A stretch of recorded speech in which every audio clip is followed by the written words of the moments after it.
Sholat itu sebenarnya ada dua sisi. Bismillahirrahmanirrahim. Saya Abdul Hadis bin Abdul Latif menjelaskan masalah sholat yang banyak para yang tidak mengerti tentang sholat, dengan mengatakan di dalam Al-Quran sholat itu tidak ada aturan tentang berapa rakaat dan waktu-waktu yang ditentukan jam berapa.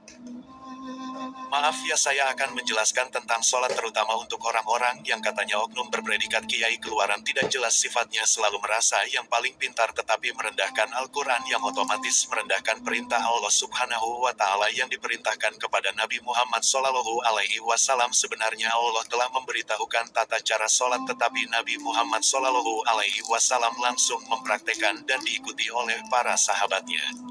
Sebenarnya petunjuknya itu pada jasad, tetapi para sahabatnya tidak memahami sampai ke situ. Di mana sholat itu ternyata ada dua bagian, terutama sholatnya buat umat manusia dan satunya perintah sholat kepada alam semesta. Mari kita perhatikan susunan berapa kali sholat itu dalam sehari semalam atau dari subuh ke zuhur. Kita perhatikan dari tanda-tanda yang ada pada jasad kita orang muslim. Pertama, di atas kepala itu terdapat tanda pusaran rambut, itu tanda umat Islam melaksanakan umroh ataupun menunaikan atau ibadah haji, bahkan suatu tanda putaran galaksi. Kedua, bahwa setiap jiwa atau jasad itu terbagi dua seperti sepasang bola mata, telinga, lubang hidung, sepasang rahang mulut, itu menandakan tanda dua kalimat syahadat. Ketiga, disinilah yang menandakan waktu sholat, di mana jari kanan itu ada 5. Coba perhatikan berapa jumlah rakaat waktu zuhur. Lihat jari tengah dihubungkan dengan pergelangan tangan terdapat 4, artinya ada 4 rakaat, lalu dihubungkan dengan siku, itu adalah tanda rukun Islam, dan dilanjutkan lagi persendian pundak atau bahu, itu juga suatu tanda rukun iman. Jadi jangan lagi kalian merendah-rendahkan tentang sholat. Benar dalam Al-Quran tidak disebutkan, tetapi gunakan akal dan pikiran kalian, itu adalah menguji sebatas mana kemampuan untuk menghayati jasad kalian. Keempat, ketika kita mulai melaksanakan sholat, mengangkat kedua belah tangannya dengan mengucapkan Allahu Akbar, itu tanda memperlihatkan perbuatan diri selama dari subuh ke zuhur, dari mulai muka, telapak tangan, dosa dan amal apa yang telah dilakukan. Lalu tangan kirinya dipegang oleh tangan kanan, artinya bagi yang rajin sholat ketika kiamat itu pegangan Allah Subhanahu wa Ta'ala. Dan iktidal pertama dan terakhir itu bersumpah dengan mengucapkan syahadat untuk selalu dekat kepada Allah, dan salam menoleh ke kanan itu tanda terima kasih kepada Allah, dan kiri kepada Nabi Muhammad. Kelima, itulah sholatnya umat Nabi Muhammad Shallallahu Alaihi Wasallam sebagaimana akhir surat An-Nisa ayat 1. Demikianlah sholatnya umat Islam, dan jangan sekali-kali disamakan dengan umat Islam aliran.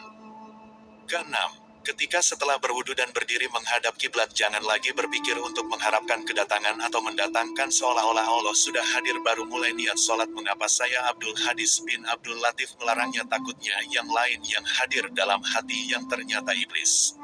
Coba perhatikan ketika waktu mau sholat ada getaran suara, kalau ada ya itulah yang asli hadir dalam diri.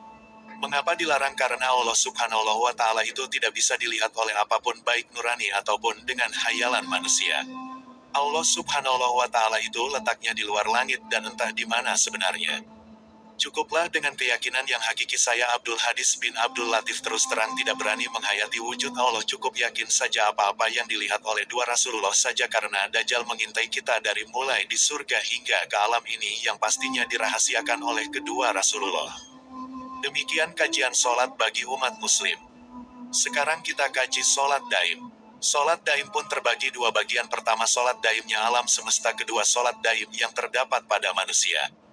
Mari kita dengar dulu arti sholat daim. Firman-Nya Allah Subhanahu wa Ta'ala berfirman, artinya, mereka yang tetap setia melaksanakan sholatnya. QS Al-Ma'arij 70 ayat 23. Kita bahas dulu daripada yang namanya sholat itu. Mengapa setiap surat yang berhubungan dengan sholat itu berdampingan dengan begitu? Sholat itu adalah perintah gerak pertama sujud kepada Allah Subhanahu wa Ta'ala untuk memaksakan perintah ketakwaan. Lalu sholat itu adalah suatu gerak untuk mencari usaha nafkah agar menyempurnakan taatnya kepada Allah Subhanahu wa Ta'ala, di mana karena tanpa usaha tentunya tidak memberikan zakat maupun sedekah. Sekarang sholat daim, karena yang dikatakan sholat adalah suatu gerakan, maka sholatnya alam seperti adanya siang dan malam, riak gelombang lautan, hembusan atau geraknya angin. Semuanya kalau kita kaji lagi itu adalah sesuatu sarana untuk kita berdoa kepada Allah Subhanahu wa Ta'ala. Apa-apa yang diperlihatkan kepada umat Islam yang berakal dan berpikir yang jernih. Dan dari sisi sholat daim dan sholat yang berada pada jasad atau makhluk hidup yang bergerak jantung, rasa, gerak, dan inilah yang mendapat barokah atas doa yang kita tujukan kepada alam. Misalkan kita bersyukur atas pergantian siang dan malam bangun dengan sehat atas Allah yang selalu mengawasi dan menjaga diri hamba. Inilah salah satunya bersyukur berkat mengertinya arti sholat daim.